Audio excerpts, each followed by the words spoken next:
So as usual, we are going to begin with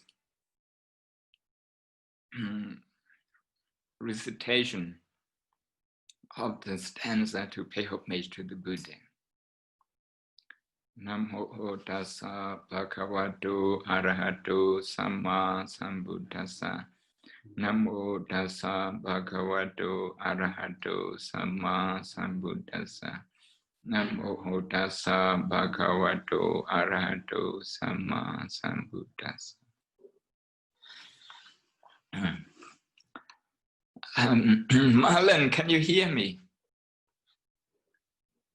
Marlon, okay, thank you. Because some people, some people who listen from my Facebook, they say, the voice is so low, they can't hear me. Okay, thank you. I think maybe because one of my sisters is also doing that on Facebook, and I think he has no microphone. That's why people from Facebook, they all complain about the sound not being heard properly. Today, our topic of discussion is paramita. Paramita, the word paramita is more familiar with the Mahayana Buddhists, the Chinese and the Tibetan, the Korean, the Japanese. The Theravada Buddhists, they are more familiar with the word parami without ta, okay, just parami. And they mean the same thing.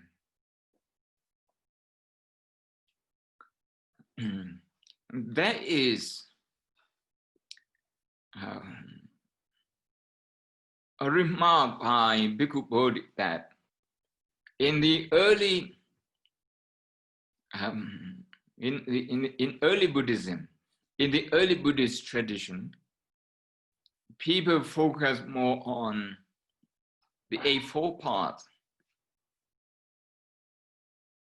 And a few hundred years after the Buddha, people started paying more attention to the 10 paramitas, okay, 10 or 6, whatever. Okay, people started paying attention to the paramitas. And with that, some people suggest that paramita is a kind of later practices.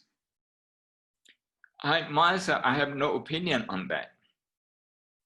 I think we can understand the life of the Buddha in the last one and also in the previous one through paramitas. Then what does paramita mean?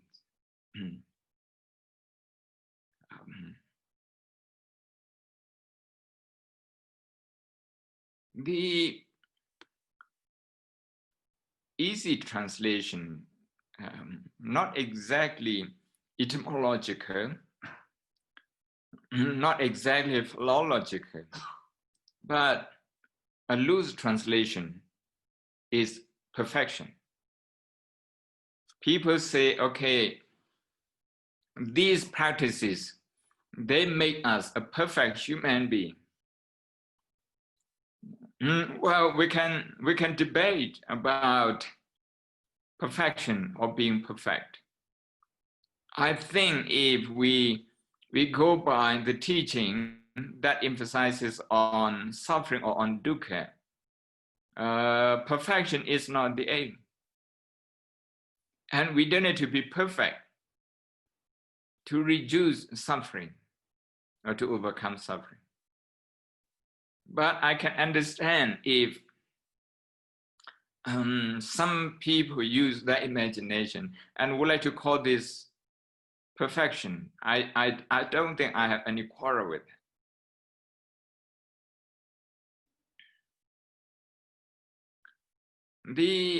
The other definition of paramita is a kind of going beyond, reaching beyond, or reaching the other shore. This side of the river and the other side of the river. So it's about reaching the other side of the river. Again, this is metaphorical, strictly metaphorical. Metaphorical in the sense that in the Buddhist understanding of the world or of philosophy or liberation, we don't really need to reach anywhere. We don't need to arrive anywhere.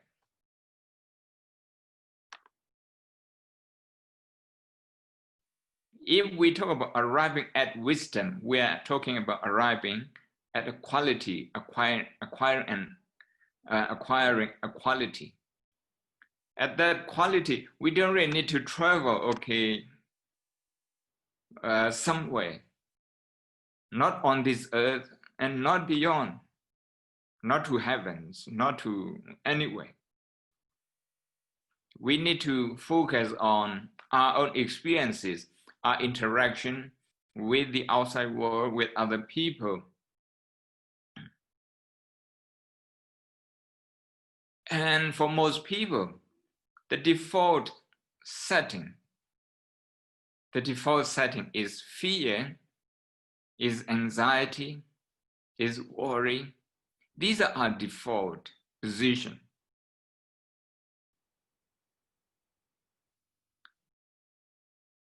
So if we change our attitude, if we change our mindset, and to do that by developing compassion and wisdom, then liberation is here and now. We arrive at liberation, or we arrive at the quality of compassion, the quality of wisdom, at the point of our experience. So in that sense, we need to understand reaching beyond as strictly metaphorical. So where do we reach then? What is this side of the river? This shore, and what about what's the other shore? So if we,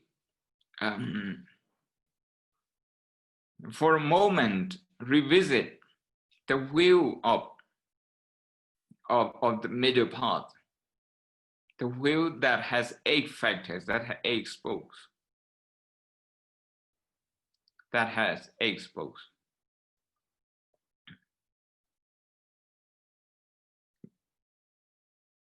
Eight qualities, as I explained the other day, forming one path. And that path is symbolized by a wheel. A wheel. That wheel is in the first sermon, in the very first sermon, Dhamma Chakra, that the wheel of the Dhamma. The reason that the Buddha uses the wheel as an example, as a metaphor, is to tell us, to let us know that, to inform us that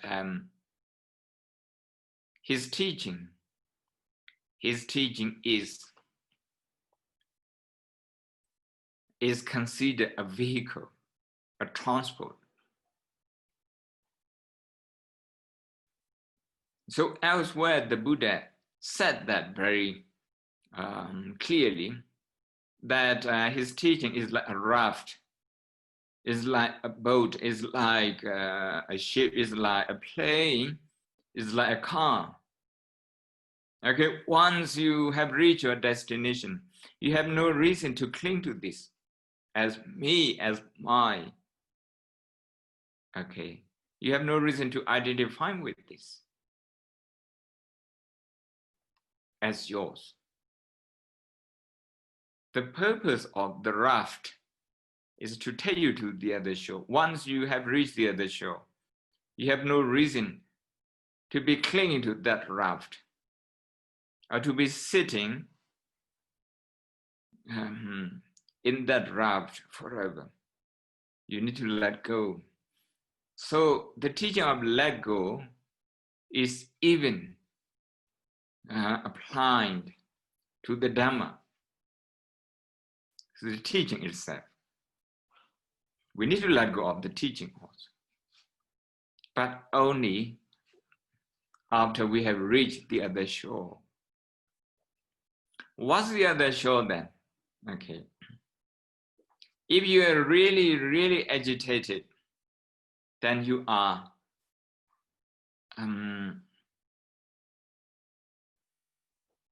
at this side of the river, on this shore. And if you apply mindfulness, if you apply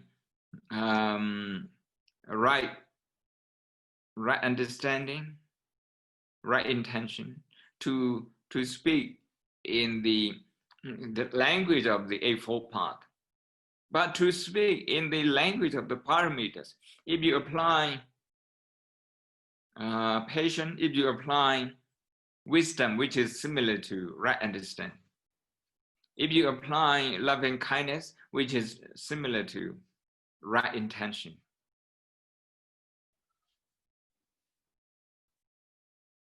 if you apply generosity, for example, if you apply some effort, then those paramitas, they will act, they will function as a raft, as a vehicle, as a plane, as a train, as any transport to take you to the other place, to the other shore. The other shore is where you no longer feel irritated.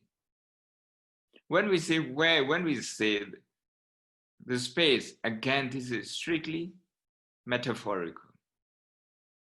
Here and now, sitting on your chair at home, sometimes you get irritated, maybe because you don't hear me well. Sometimes you get confused. But by the time you learn about my voice and you learn how to develop empathy towards my voice and my effort, then irritation will disappear. The disappearance of the irritation means you have arrived the other shore, at least temporarily. For the enlightened one, for the Arahant, they will never feel anxious or irritated anymore, no matter what bothers them, no matter what is bothering them. Why? Because they have reached the other shore. So the other shore, etymologically, philologically, the word paramita means reaching beyond, going beyond. So that's what we talk about, the other shore. So this one we need to link to the purpose of the Dhamma, the purpose of the Buddhist teaching, which is to transport us from fear to no fear, from irritation to no irritation, from anger to loving kindness, from hatred to love, from ignorance to wisdom. So the idea of transporting, the idea of the practice being a transport, being an instrument, is in the very first sermon, and also here in the Paramita, which Bhikkhu Bodhi we know each other well, and I have enormous respect for him. But I would like to say that the ideas are the same. The idea in the Dhammacakka, the wheel of Dhamma, and the ideas in the Paramitas, they are the same. They function as the same. Then the Eightfold Path, the path, is also meant to lead you to somewhere, to lead you out of where you are to somewhere, out of where you are. What does it mean? Psychologically, where we are, that's emotionally is irritation, is agitation, disappointment, a mood swing,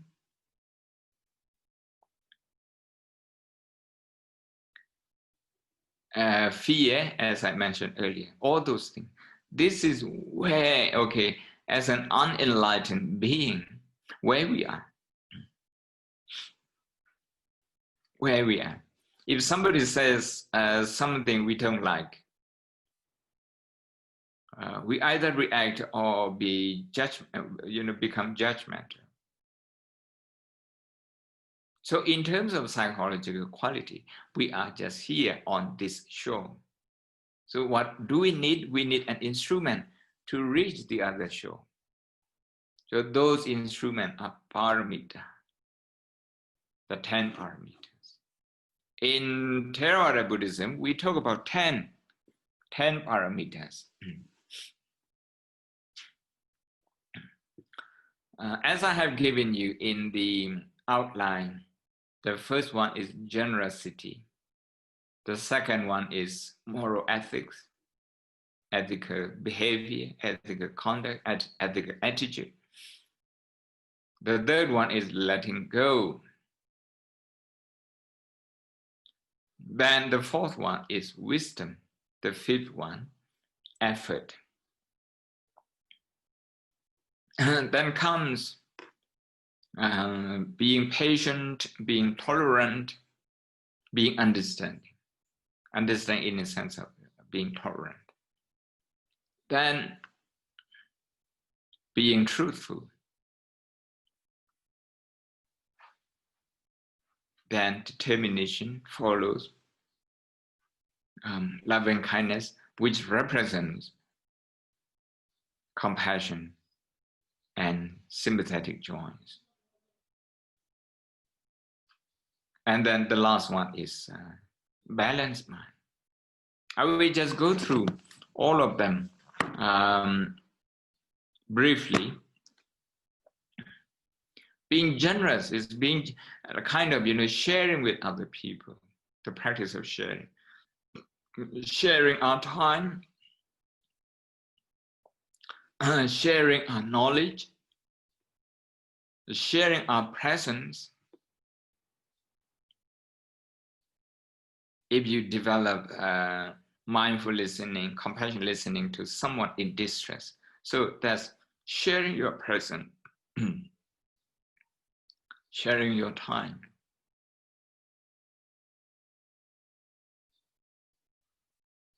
You can see if we interpret sharing in that way, generosity in that way.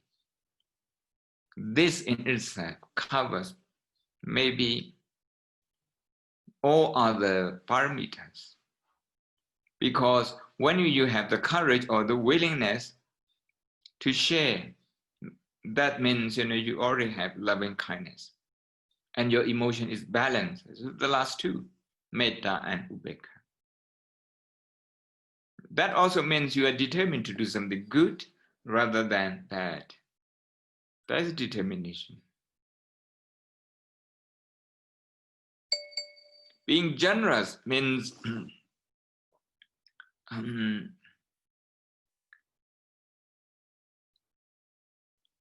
you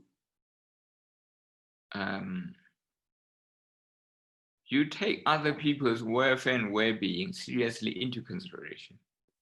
If you do that, you will not be doing any harm towards them. So the first paramita, which is sharing or generosity, is closely related to the second one, ethical conduct. If we observe some form of restraint in our behavior, in our mind, in our speech, we're actually sharing some sense of responsibility, some sense of security with other fellow human beings. This is to say that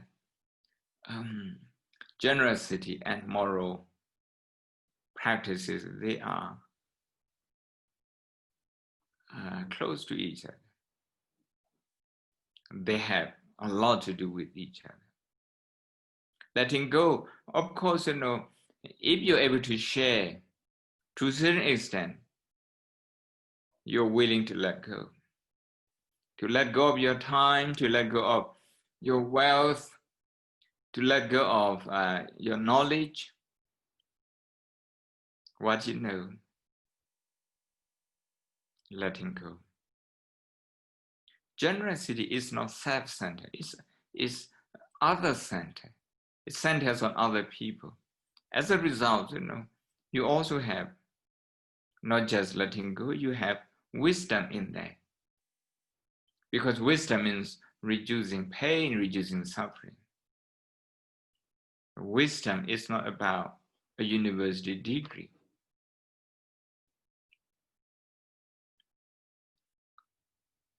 Then people who share with other people,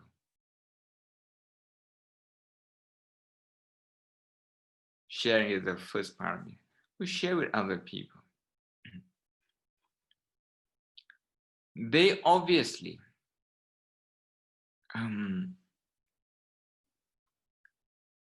see life, the reality of life as it is.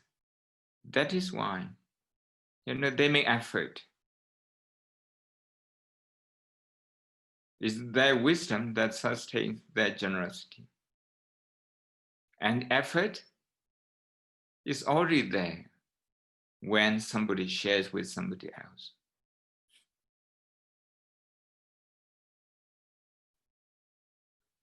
So in sharing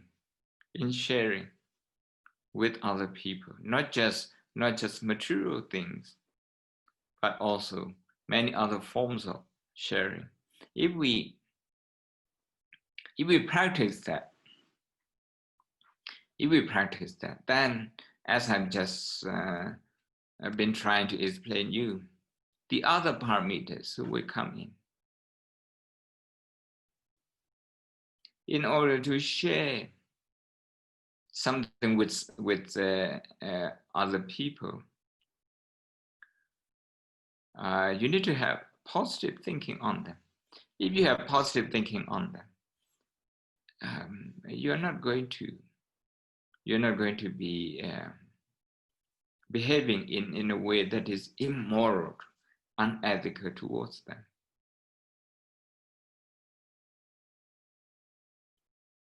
In a family, if people have been trained and also are happy to share with one another, that family, okay, you won't need many rules because the ethical conducts are taken care of by generosity, the attitude, the practice of generosity.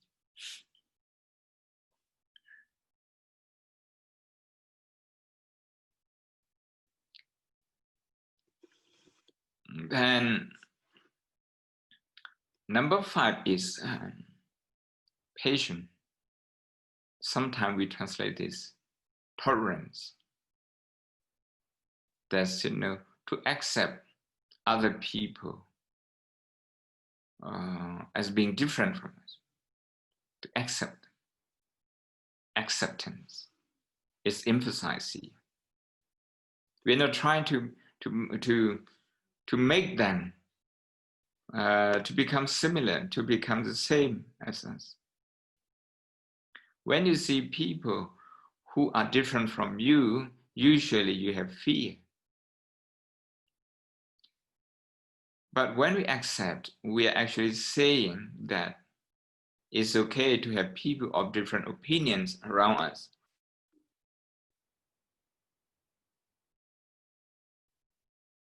Fear doesn't come to the fore.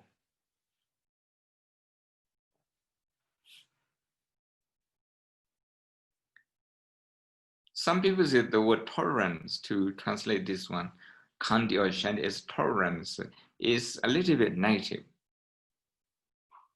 We are not sure, okay, if we, we're not sure whether or not we accept a person when we tolerate him.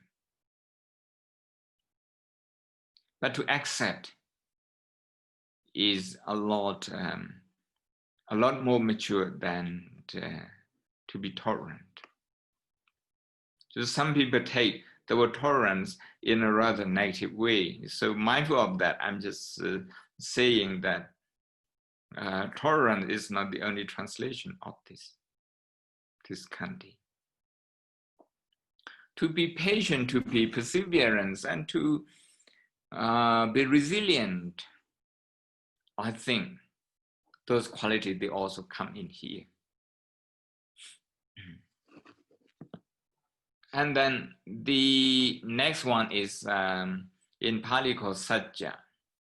Satya in Sanskrit, that is to be truthful and also to realize the truth. So if we translate it this way, you can see how wide-ranging this particular paramita is. Because somebody who is tuned to the reality of life, that person we want to share. That person we want to restrain his behaviors, his thought, his speech.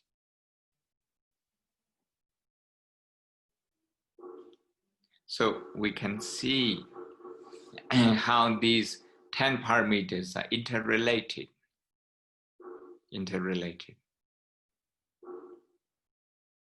And determination, being determined is an important quality. Being determined in upholding goodness, okay, in the distinction between good and bad. So determination shows our commitment to do good, to contribute in positive way. Determination. We are told, okay, traditionally that just before he became enlightened, the Buddha, he was so determined that he would never get up unless he found enlightenment, unless he found an answer to human suffering. He is said to have uttered, to have thought, to have made a decision that, okay, I'm not going to get up, even if it means that all my blood is going to get dry, all my bones are going to crack. No, he was really prepared to live with pain, to accept pain.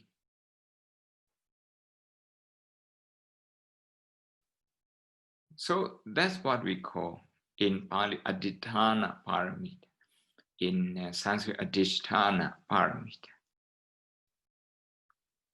Determination. I mean, our mind firmly fixed on the mission to understand suffering and how to overcome it. The last two, The first one is loving kindness. As I mentioned at the beginning, this loving kindness represents compassion also, and also sympathetic joy, karuna, and mudita.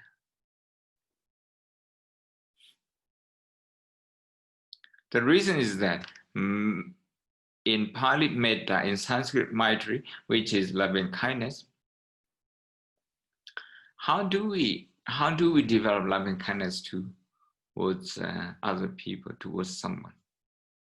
Of course, when that person is in pain, we need to have loving kindness toward that person. To be precise and specific, we need to have compassion to that person. So compassion is to be used as an instrument in coping with pain in our life, in other people's life. Sympathetic joy, that is in Pali mudita, that quality is about rejoicing in the success of people, starting from our family members and our friends. If we don't have this sympathetic joy or mudita, there will be sibling rivalry. They will see each other as rival, as opponents. A lot of such things happens in the world, East and West. Competition among family members. Maybe the parents were not quite sure about mindful parenting, and they ended up making their children compete with everyone. So their children are going to see anyone who is doing well as a threat.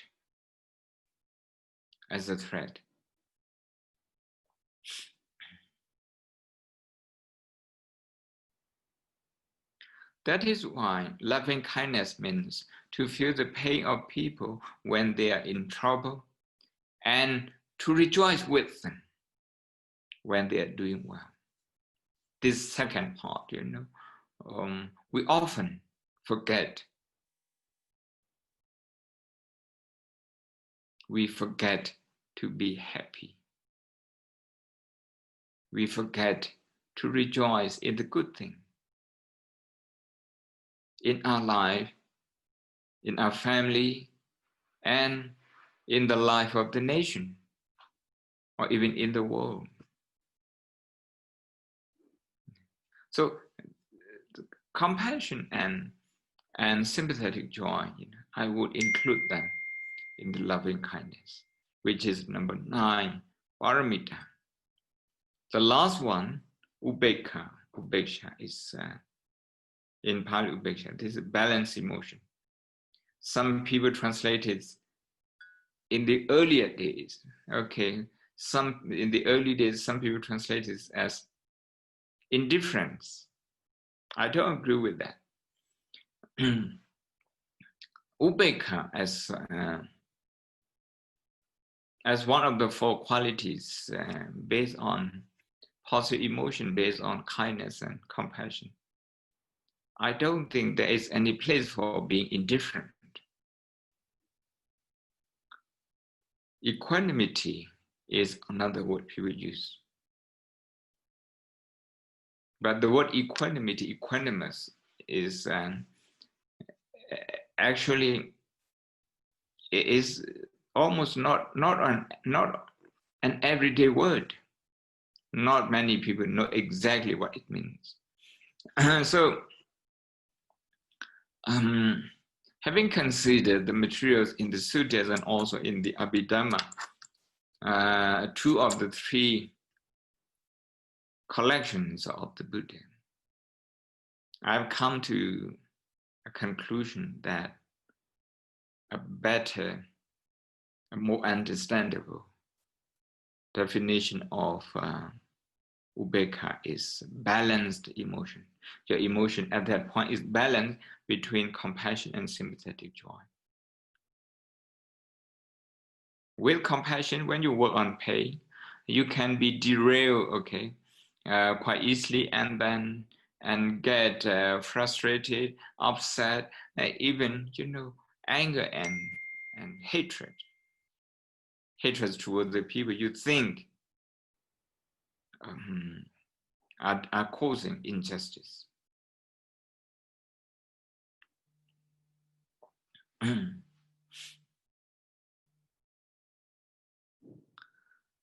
So being balanced, on the one hand,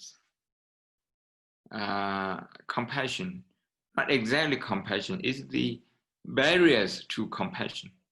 On the other, it's about not being drawn or pulled away, getting carried away by the barriers towards rejoicing, joyful feeling. Because by focusing on something good that we have in our life, sometimes we become egoistic.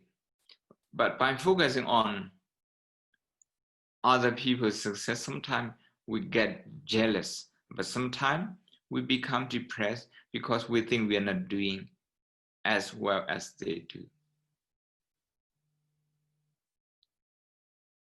That kind of emotional off balance or balances that we can find in emotion development.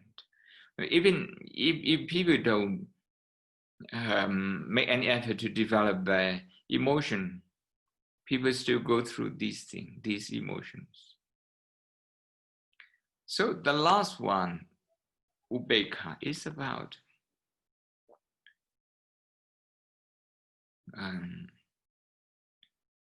balancing our emotion and emotional balance.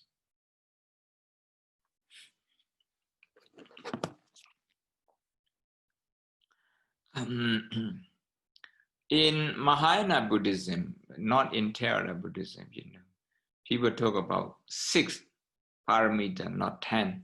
The first one is similar to Theravada Buddhism, which is generosity or,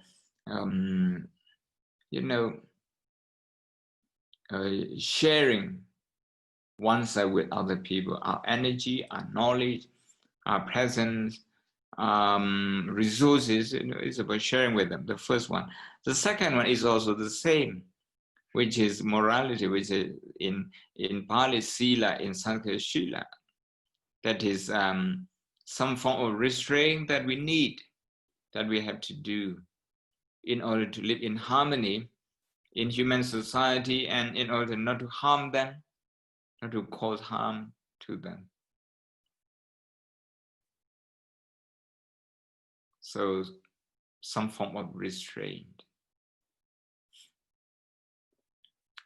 The third one is patient, is similar to number 6 in the Theravada. We just use, Theravadins use Pali, Khandi, and Mahayana, the Mahayanists use Sanskrit word, Shanti. So there's patience. That can also mean tolerance, acceptance, endurance. Then we have Virya Parami. The word Virya, effort,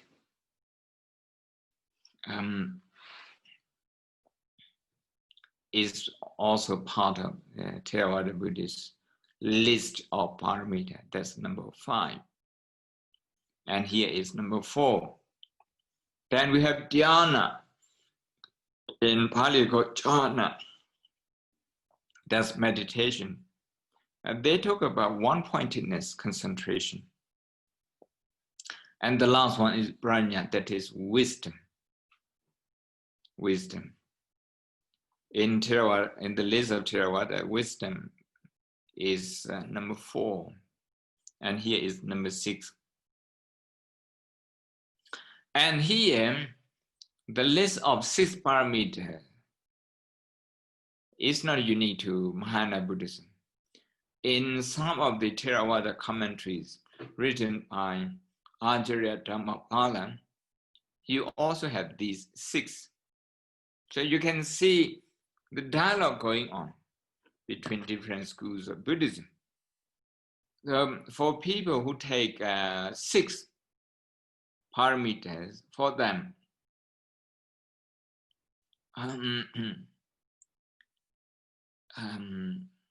something like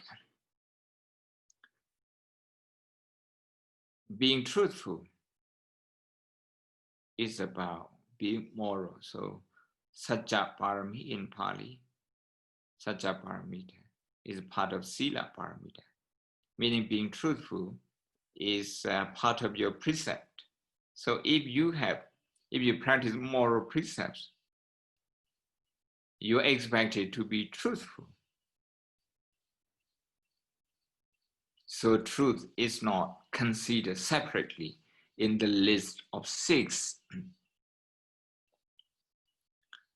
And we can even say, if we understand not just being truthful in our speech, in our dealing with other people, but if we actually understand the truth, say the Four Noble Truth, for example, or the true realities of life, then that can mean wisdom. Panya in Theravada terminology, in Mahayana terminology is Prajna.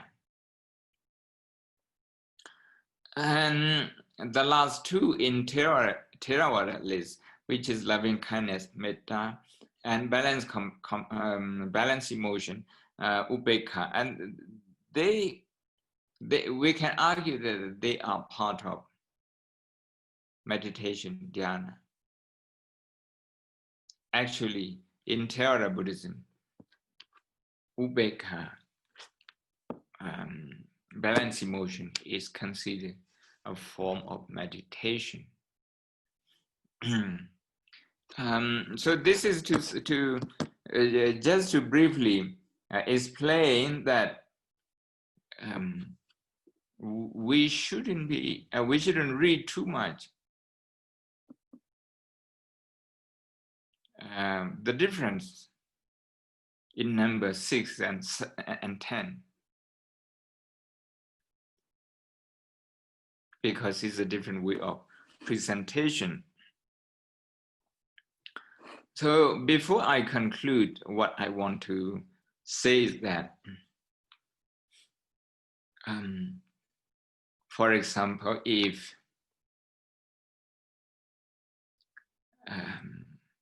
you are thirsty, just imagine an example. If you are thirsty, then be mindful of that physical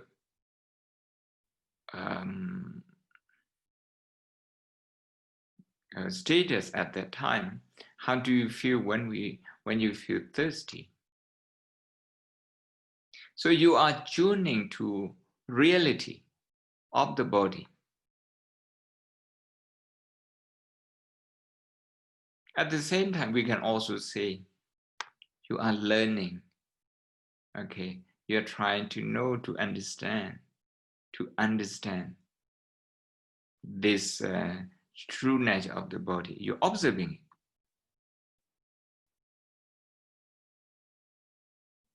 And to do that, you need some level of tolerance, forbearance.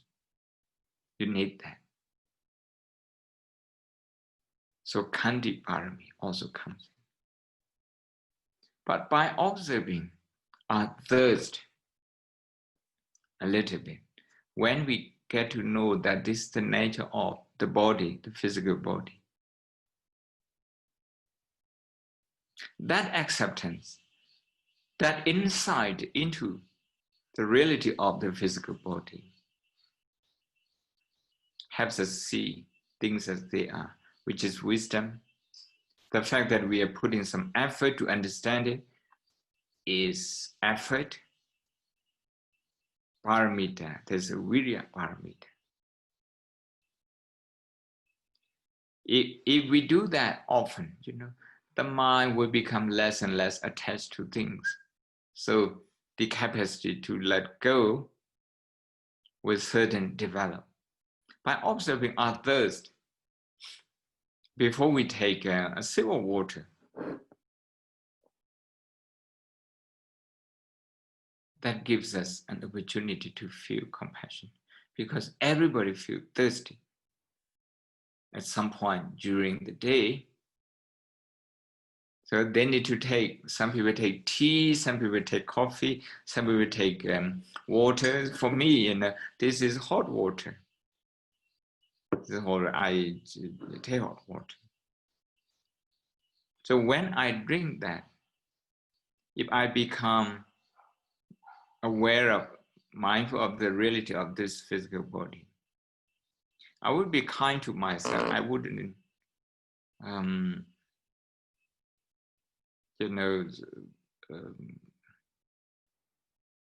dehydrate myself. So the exercise that I want you to do is just to look at the list and then try to link them.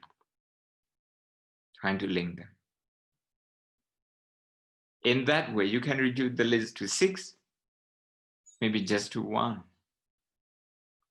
If we say wisdom, because compassion is part of that. If you have wisdom into the nature of reality,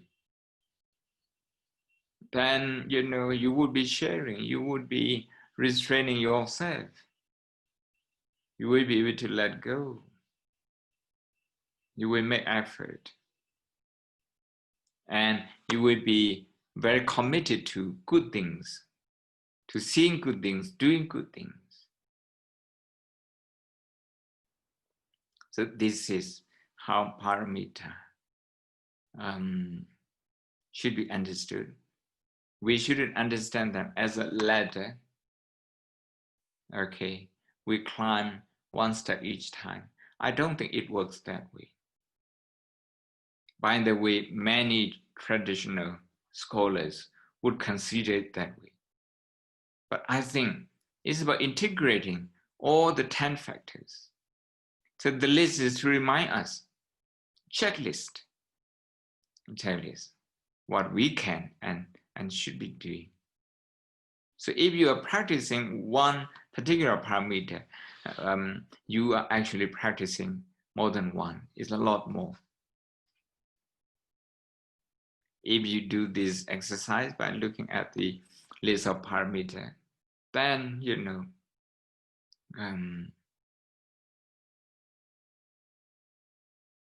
that will help you to reach the other shore. When you get angry, you will be able to transport yourself from anger to no anger, from fear to no fear, from misunderstanding to understanding.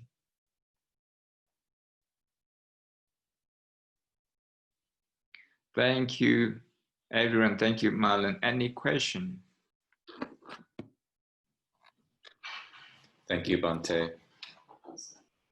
I have a question here which reads, do you have any advice for if you're lonely because of being too shy to meet people?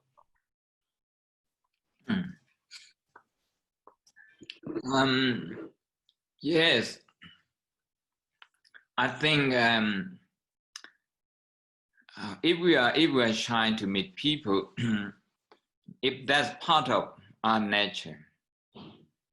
But I like to separate two things.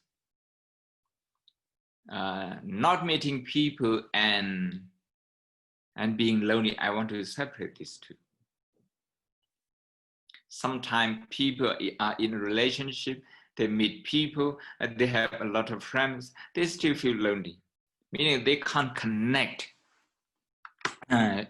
with those people. There is no emotional connection.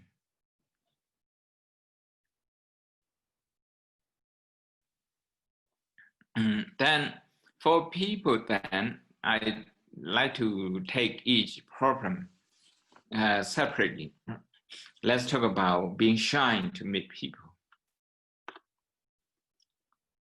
This reluctance, we can we can start from here. We have to start where we are. We need to recognize, okay, this is being reluctant to meet people. But sometimes we identify with this, we become judgmental about this reluctance. We like to say good or bad. If we say good or bad, we have some reason to blame other people. Sometimes we blame ourselves.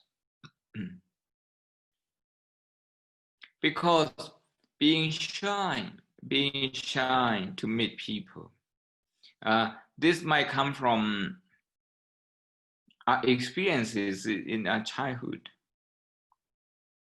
Okay, if that's the case, we need to recognize this. That's the beginning, that's the starting point.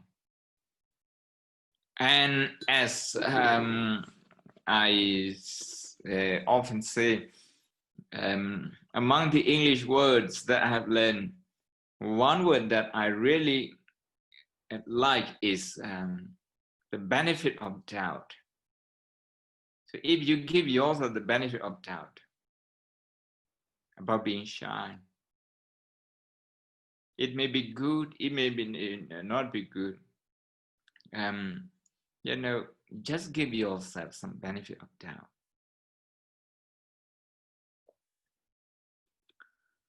Then what we should be doing is to try to relate to people. You can watch television with the purpose of trying to relate to other people. You can watch any movie, any sitcom, any documentary.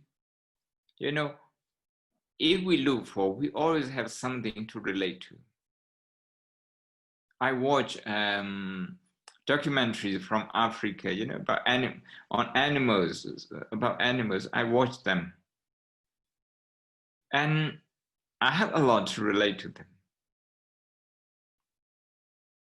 such as fear, such as survival, and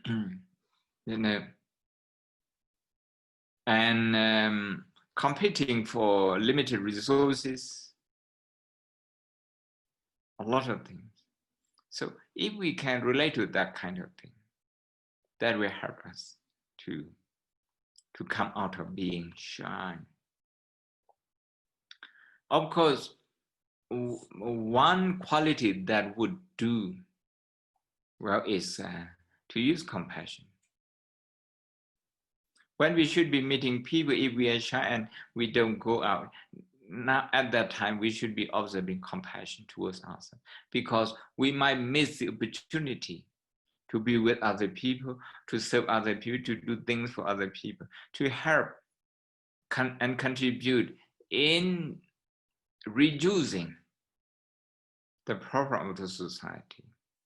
So in that sense, we can do compassion for ourselves. Then compassion means in Buddhism, thinking about suffering of other people. When you read the news about infection, about the deaths caused by the coronavirus, if you go beyond the color of the skin, our skin, and if you go beyond nationality, I mean, every infection and death, they bring a lot of anxiety and sadness. So if we can relate to those people in that situation, we develop compassion. That compassion means we are connected with those people in pain. If you see a politician making a bad decision related to the coronavirus, you should try to connect with his limitations straight away. As human beings, we have all our limitations, and simply, okay, that someone has been elected to the highest office doesn't mean, the office takes away all his or her limitation. So we can relate to them that way as well. Even as I mentioned the other day, hunger, okay, if we get hungry, give ourselves 1 minute, observe that hunger, and then think about your neighbors, think about the people on the television, on Facebook, on Twitter, those people, everyone, they get hungry as well. So if you do this, you will have compassion as motivation, and this will solve you. It will solve the problem. One stone would kill two birds. That will solve the problem of loneliness, because by being able to relate to other people's pain, you will find some purpose in life, some purpose in helping other people, the weaker people, the less fortunate people.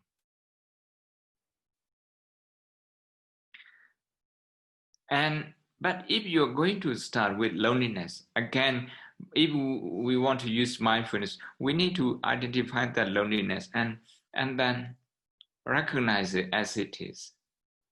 Give yourself some benefit of doubt. Just observe how it feels to feel lonely. When you feel lonely, you feel your mood is low, your mind turns towards negativity. You have many good things in your life, you don't see them anymore in that moment. Loneliness. Loneliness is also about rejecting where we are, what we are doing, what we are eating, what we are drinking. It's about rejecting the present moment.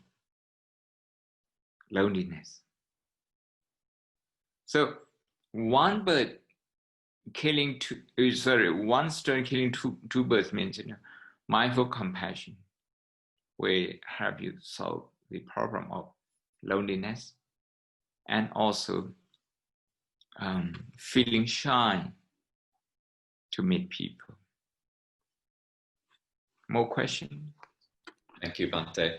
I have someone here who writes, they are very new to Buddhism, only 4 weeks, and can you recommend how many times per week they should try doing meditation? And they say that they're finding the meditation classes online quite challenging because sitting still and just breathing If you are new to Buddhism and Buddhist meditation, just do about 24 hours a day, because you need to catch up. I'm just joking, okay? How much you should do? I'm referring you to scientific research. You can listen to some of the talks on TEDx talk, mindfulness, or some people just say, okay, 3 minutes a day.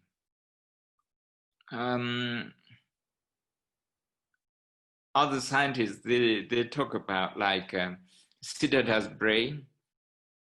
If you accumulate minutes, say if you do 10 minutes a day, 5 minutes in the morning, 5 minutes in the evening, or maybe 3 minutes, observe your breathing and then trying to identify your emotion, your thought, without judging, without being judgmental towards them. Just name them. Okay, wow, this is an automatic thought. This is wandering mind. Or I'm judging again. I'm saying that wandering mind is not good. You discover the pattern of your reaction. So what I'm talking is about quality. Okay, quality. Doesn't matter how long you sit. How long you meditate is the quality. with that quality, if you accumulate altogether 8 hours, 8 hours, 8 hours. If 10 minutes a day, okay, you can see 6 days is 1 hour. Okay, 6 days is 1 hour. So that's about a few days. When you accumulate 8 hours, your brain will start changing. The negativity bias brain, the brain that sees only negative things in life, will start shifting. You will start noticing many good things around you in your life, in the people you know. So some people say 8 hours. Some people say this because they have different reasons, 30 hours. But I think we can afford it, even 30 hours. So how you're going to accumulate? I have given all sorts of meditation instruction. I have done 3 minutes, I have done 5 minutes, I have done 6 minutes, 8 minutes for busy people. But for them, we need to make sure that they're aware of their thoughts, their emotion too. And in order to be aware of them, they need to focus on breathing a little bit. But don't expect them to stay with breathing all the time. This is the meditation we're going to be talking about tomorrow. But if you are new, sometimes it's helpful to have an instruction being played and meditate with it. Just follow that instruction. Sometimes it helps. It's something like meditating with other people. But start with something simple. Something simple. You can do 3 minutes, you can do 5 minutes. The quality is what matters. So the neurologists, as I have just referred to, some of them says 8 hours we start changing your brain. But 30 hours, 30 hours, will certainly do you a lot of good. I think maybe we can have one more question if you like. Thank you. Someone asks, what is wisdom and how do we gain it? Is it an attitude, a state of mind, a kind of knowledge, or something else? Everything you mentioned. But the function, instead of defining wisdom that way, I like to talk about the function of wisdom. The function of wisdom is understanding the problem and solving it. That's the function of wisdom. If you have a lot of knowledge, but that knowledge doesn't help you to understand the problem, then your knowledge is actually a barrier. Because your knowledge is just an information, not wisdom. Information is not wisdom. That is why in the Four Noble Truths, the Buddha starts straight away with problem, talking about problem of life. If we're not interested in problem and in solving it, forget about wisdom. See?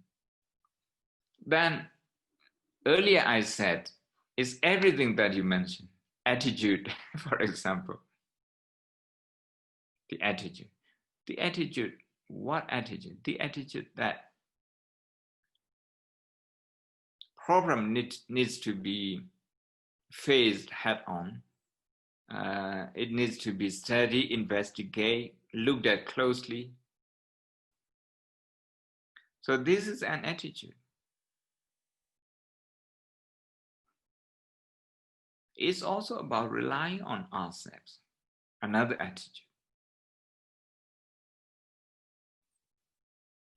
To go back to the main Buddhist central thinking, when we talk about wisdom, we are not talking about wisdom on its own. We are talking about many factors giving rise to wisdom, but wisdom in that moment, for that particular situation, wisdom being the prominent factor, perhaps the leading factor. So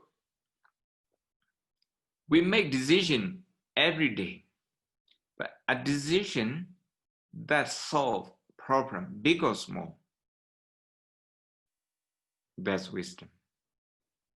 Of course, the highest wisdom in Buddhism is the wisdom of non-self. What do we mean by non-self? We mean we understand our experience as a common humanity.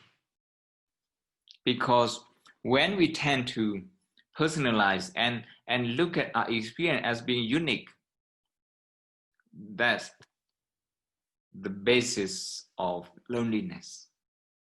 We disconnect ourselves from other people. We think what we are going through is unique to us. No one else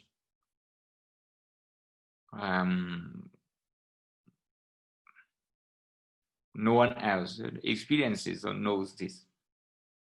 So as a result, we feel very shy to share our experience with other people.